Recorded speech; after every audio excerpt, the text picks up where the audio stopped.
Times of Swaraj में आप सबों का स्वागत है और मैं हूं संतोष सिंह। इस वक्त रात का 10 बज रहा है और 10 बजे इस तरीके से छात्र छात्राएं सड़क पर अनशन पर बैठी हुई है और आप समझ सकते हैं कितनी रात गए। अगर मुझे भी आना पड़ा तो इन छात्रों का क्या आग्रह रहा होगा आप सोच सकते हैं। अमूमन समझ सकते हैं कि रात में निकलना मेरे लिए कितना मुश्किल है, फिर भी हम इन छात्रों की वजह से आए हैं और यही हम जानना चाहते हैं, क्योंकि लड़कियां भी और लड़कियां दोनों अनशन पर बैठी हुई हैं। क्यों आप अनशन पर बैठी हुई हैं? सर, सरकार से हमारी सप्लीमेंट्री रिजल्ट की मांग है और सरकार हमारी मांग पूरी नहीं कर रही है, जिसकी वजह से मुझे सप्लीमेंट्री रिजल्ट लेने के लिए बेबस किया गया हड़ताल पे रहने के लिए। कई बार आप लोगों ने बातचीत की, धरना प्रदर्शन सब कुछ हुआ, फिर क्या बात? सिर्फ आश्वासन मिला है, इसके अलावा और कुछ नहीं मिला है। तो मुझे आश्वासन नहीं, मुझे रिजल्ट चाहिए जी। उसमें है प्रॉब्लम क्या है, कहाँ प्रॉब्लम यह है सर कि हम लोग कभी एसीएस के पास जाते हैं तो वो बोलते हैं उनके पास जाइए, शिक्षा मंत्री के पास जाइए, शिक्षा मंत्री पास जाते हैं तो बीपीएस के पास जाइए। बस यही चीज़ हो रहा है। हम लोगों ने आज लगभग 4 महीने से यही कर रहे हैं, बहुत परेशान हो गए। हम तो बहुत लाठी खाए प्रशासन के, आप लोग भी देखे हुए न्यूज़ में, और बहुत ज़्यादा परेशान हुए। लास्ट में जाकर के हम लोग भूख हड़ताल पर बैठे हैं आज से, और आज 9 बजे से हम लोग बैठे हैं यहाँ पर।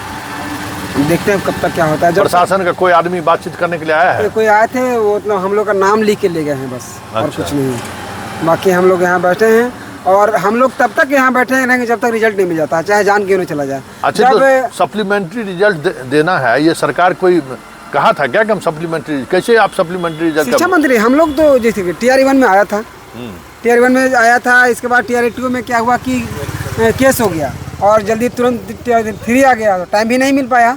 तो जब हम लोग ACS के पास जाते हैं तो वो बोलते हैं TR2 का हवाला देते हैं कि TR2 में कोर्ट केस हुआ था जिसमें सरकार जीत गया था। तो फिर किस आधार पे हम दें? तो अब ये बताइए कि आप TR1 में किस आधार पर दिए थे कि जब TR2 में बोल रहे हैं इसका हवाला दे रहे हैं, तो ये हो गया। और दूसरी चीज़ की शिक्षा मंत्री का हम लोग आवाज़ का घेराव किए थे जब, तो वो बोले थे हम लोग को कि ऑन कैमरा बोले हैं मीडिया के सामने कि हम ठीक है 25 तारीख को आप लोग को हम शाम 5 बजे तक लेटर लिख देंगे, नोटिस चला जाएगा। वो झूठा साबित हुआ। कई बार तो ऐसा कोई निगेटिव कोई नहीं बोले, हर जगह आश्वासन मिला, लेकिन झूठा आश्वासन मिला। अच्छा, TR2 में क्या हाई कोर्ट का क्या जजमेंट आया?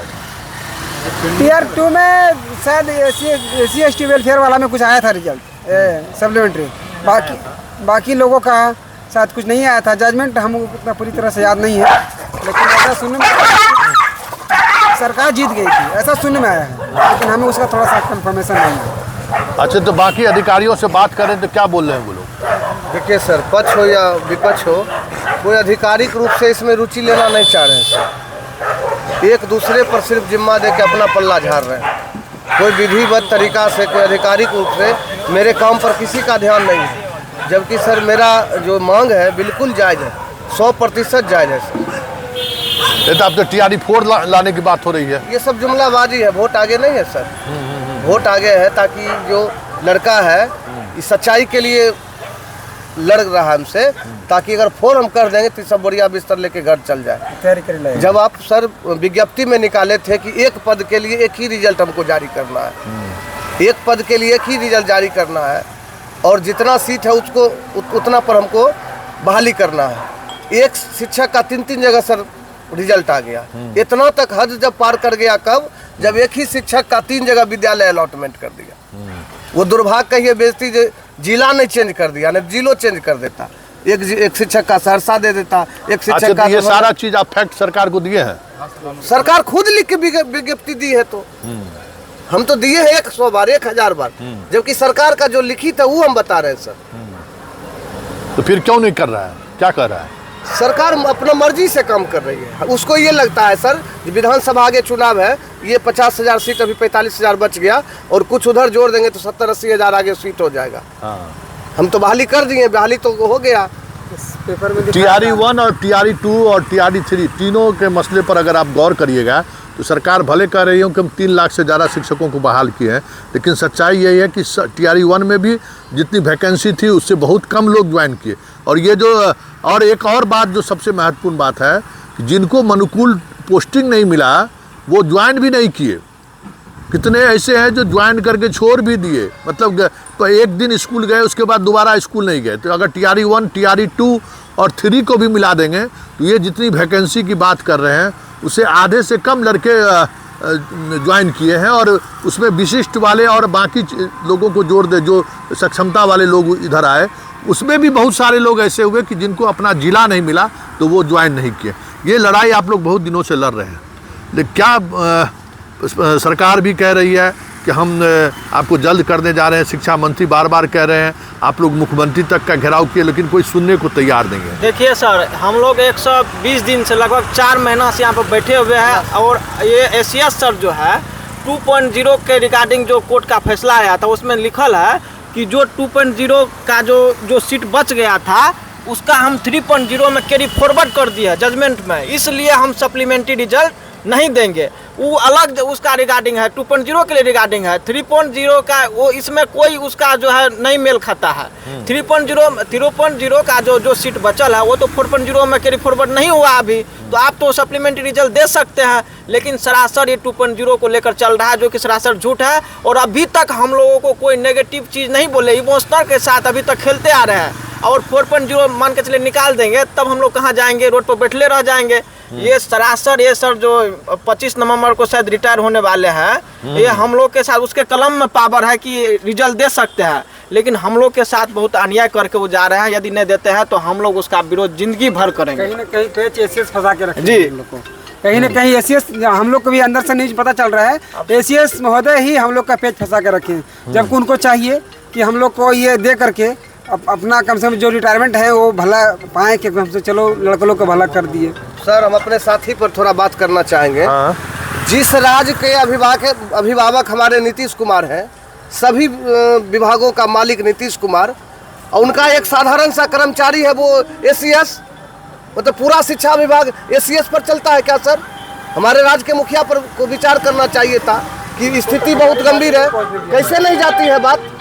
अच्छा आप बताइए कि आप लोग इतनी रात गए, आप यहाँ अनशन पर बैठे हुए हैं, घर वाले लोग भी निराश परेशान होंगे कितनी रात को आप यहाँ बैठे हुए हैं, आखिर कोई उम्मीद है कहीं, किस लिए ये यहाँ पे आप अनशन पर बैठी हैं?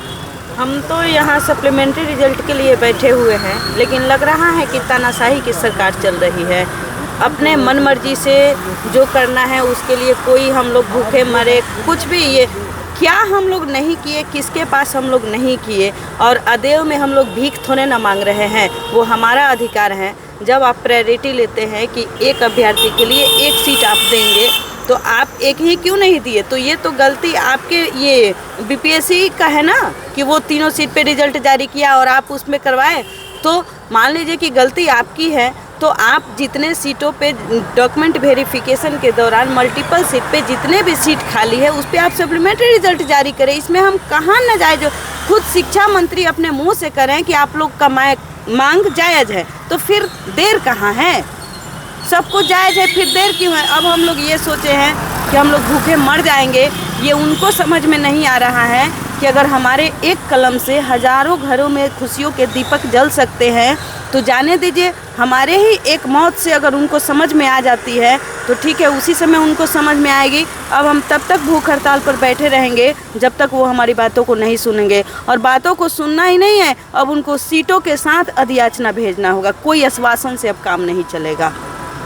चलिए, भीख नहीं मांग रही है, बहुत बड़ी बात इसने कही है कि वाकई में ये अपने अधिकार की बात कर रहे हैं। सप्लीमेंट्री रिजल्ट तो इन्हें देना ही चाहिए। हर एग्ज़ाम का अपना एक जो भी एग्ज़ाम होता है उसमें जिस तरीके से रिजल्ट दी जाती है, तो ऐसे जो सीट वैकेंट रह गया तो उसमें जो कम्पीट किए हुए उनको वो सीट मिलना चाहिए। और सबसे बड़ी बात ये है ना कि TRE 1, TRE 2 और TRE 3 तीनों में उम्र के अगर मान लीजिए 1 नंबर समान नंबर वाले अगर छात्र आए हैं और उसमें उस स्थिति में अगर रिजल्ट देना है तो जिसका ज़्यादा उम्र है उसको पहले प्रायोरिटी दे रही है बीपीएससी।